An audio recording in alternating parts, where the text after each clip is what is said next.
Self-awareness is valuable to a lot of people. Be aware of your surroundings. Be aware of what people are trying to pull over your eyes. The wool, the fake shit. You know what I mean? Everybody's not cheering for you. Everybody's not rooting for you. And for you to think that people is your friend, that these people want to see you win. The only motherfuckers that want to see you win is the motherfuckers that saw you losing and it's gonna pick you up. This this internet fame is not really reality because we could go into parenting, fatherhood, family, family issues, promotion of God, and how you can have a religious background. I don't care if it's in Judaism, Buddhism, Islamism, Israelite, whatever you want to be. You could go and you can break down anybody's flaws. You could talk about flaws all day. But the narrative that these older men have been pushing, they've been pushing the same shit.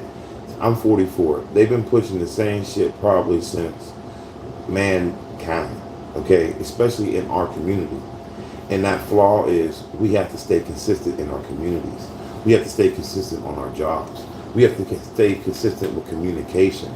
The biggest barrier that we have is we cannot communicate without having disparities in our disagreement. Where our disagreements get us into the point where we want to argue and talk about killing each other or talking about paperwork and all this other shit. Consistency means that when somebody asks you to do something, I don't care if it's the IRS, I don't care if it's your damn state, local taxes, that is being consistent.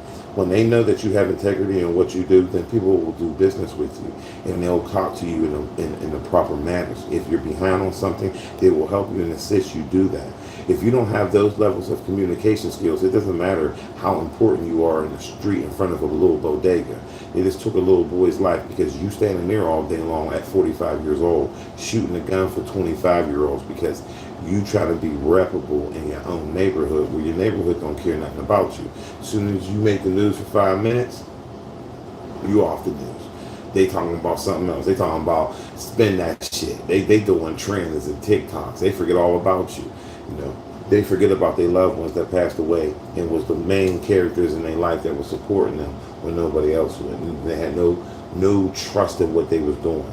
Your delivery got to be on pace too. If you really mean what you say, you saying what you mean. You don't need to yell. You don't need to scream. You don't need to degrade women. You don't need to degrade children. And as a man, you have to know that there's levels to this shit. So at the end of the day, if you say some raunchy or diabolical shit, you already know how that's gonna work out. I don't care who you are.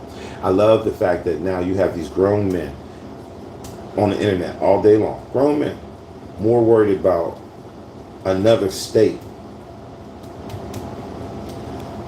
other than their own state. Now, I could say some shit, and I think I should say it. Donald Trump is cutting funding in a lot of communities, right?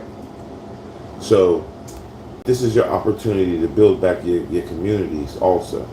But instead, the narrative is go back into the same cycle, which that's what they went on, us being unaware of what the propaganda is and to keep us conditioned to always want to point the finger at somebody else. When the real problem is the individual is worried about the things that they can't control. You can't control what another man thinks. You can't control how another man feels. So at the end of the day, your delivery needs to be prolific. It needs to stay on task. It can't be, oh, I'm just this because of that. And that shows you a lot of times you got grown men aligning themselves with men and saying, yeah, this man who's up here needs to drop down to here and give this person an opportunity. That shows a sign of weakness. That shows a sign of immaturity. It shows a sign of jealousy. Because at the end of the day, if somebody worked themselves above you, that's just a form to show you where you can be. That's an opportunity for where you can go. It's not where you tear that man down and say, oh, the industry's this, the industry's that. These people do this, these people do that. You placing blame on something that you're in control of, and that is your own destiny. Can't no one man put you in position more than you can put yourself. Now there's certain individuals that can create a bridge that you can walk over, but they're gonna benefit from you. They're gonna get residuals from you. They're gonna get something out the deal. So that's why they help you. Nothing wrong with that. That's actually a commendable thing to do. But for individuals to continue to go over and be redundant about how they feel about art, or how they feel about a person that feels on a podcast, at the end of the day, that's what you need them for. You need clickbait. You need the algorithm to respond to how you feel, because at the end of the day, you are putting yourself in this box saying, well, I did it for 15 years. I did it for 20 years. Man, people have been doing shit for years and they've never been recognized. And they've always been put in a certain box. But that doesn't stop them. You don't see them trying to make you believe that there's something else, there's more. This is what it is. So at the end of the day, this false pretense that we should be mad at another group, this has always been that condition that we live by. We're living by not being consistent on what the facts is. Our communities are being gutted. Our resources are being removed. And our children are being misguided by individuals that have more bread in their pantry than they do in their mind. It doesn't matter if they're not looking at those dates. You know, in California, it used to be sell by, it used to be used by.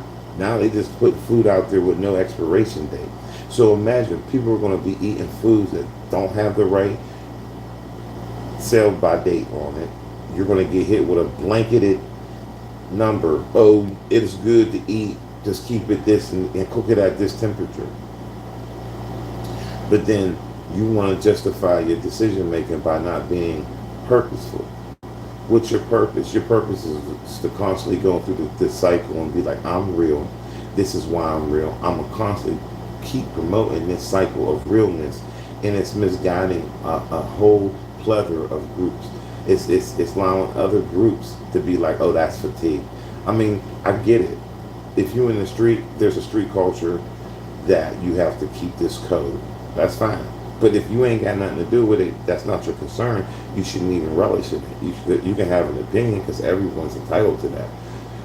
What's going on? But at the end of the day, was that bubblegum blue? It's cracking with you. Now, at the end of the day, we have a purpose to follow through as a man. Doesn't matter what color he is, whatever. If you're training somebody to be a concrete worker or a mason or a CDL driver, you don't get indignant with the individual and be like, this is how I learned. No, your goal is to get that individual to help you make money if you're an over-the-road trainer.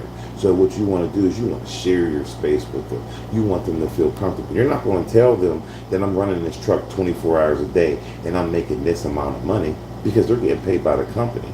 But what your goal is to do what they promised you. If you become a driver trainer, you'll be able to make this amount of money a year. So you can't tell your left hand what your right hand's doing, because once that individual realizes you're using them, now the effort that they're supposed to put into that to learn how to drive, they're going to look at you like, every time I drive this motherfucking truck, this motherfucker's making money off me. But that's not their concern. They should be more concerned about becoming a first seat driver. And that goes with a lot of other examples in this world. If you're trying to help somebody grow, it doesn't matter what that motherfucker is about to make. It's up to you to gather the tools and the necessary resources so that when it's your turn, you're able to move and become a first seat driver. And that's the best way to put it.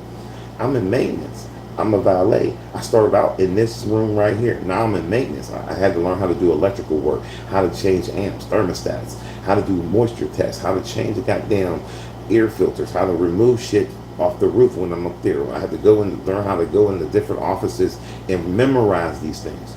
That person that is working beside me, they've been here longer than me. They got a better retirement than me. They're compounding more interest than me.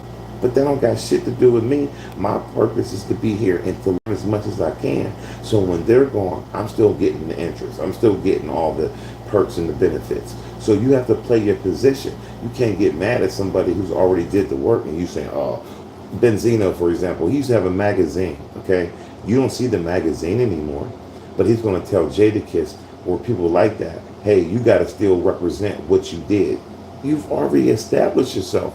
Why would I go eat lunch meat when I'm eating filet mignon, when I'm already eating meat that is been aged? That's why people can afford the things they have. They put in the work, ate oodles and noodles and M&Ms. If you watch a lot of the Kiss's videos back in the day, he would be on tour eating peanut M&Ms. That all the money in the world. Before he get on stage, he's eating M&Ms. That was his interest. That's what he probably liked before he got to work. Now when he goes on there, he's probably eating healthy. He's probably having roasted cashews. He's probably having pistachios. He's probably got a little bit of wine or some water or some juice by Juice for Life. He probably got other things going on in his life where he's thinking long term. He's not thinking short term no more. Any man that's almost 40 years old or 40 older you're talking about drugs. But then you go back and you're contradicting yourself. And that's where the other group of people constantly get an advantage over you because they allow you to talk and then you talk yourself right back into the trap. Then you got this other dude named Officer Tatum. He would never have been an officer if it wasn't for Martin Luther King giving us civil liberties. So an individual like that got the most to say to degrade a group of people, you have to relish in the facts. The facts is if it wasn't for people behind us giving us the opportunity to become leaders, you couldn't lead if you wanted to be a leader in MAGA or a leader in any group. So what we're missing is our opportunity to take hold of a chance that we have forefathers and our ancestors leave us. No, we're never going to be in the spotlight, but we could take some of that light and shine on more important things like childcare, housing, food, family, religion, your health. But when you constantly try to give another person a lane because you're envious of what they have created, you're missing the point. That can be you. You don't have to take away somebody else's shine so you can get shine. You don't see the Chinese doing it. You don't see the Russians doing it. You don't see the Mexicans. They work together. We're the only group of people that we constantly are like crabs in the bucket, wanting to pull each other down to get us to your point of view. You can't call Bezos on the phone, Jeff Bezos. You can't call Elon Musk. Elon Musk paid for the election for people to win. You don't see nobody invested in politics more than you see them. So you leave that with yourself today. This man donated millions of dollars to poor people to help him get his agenda across the finish line.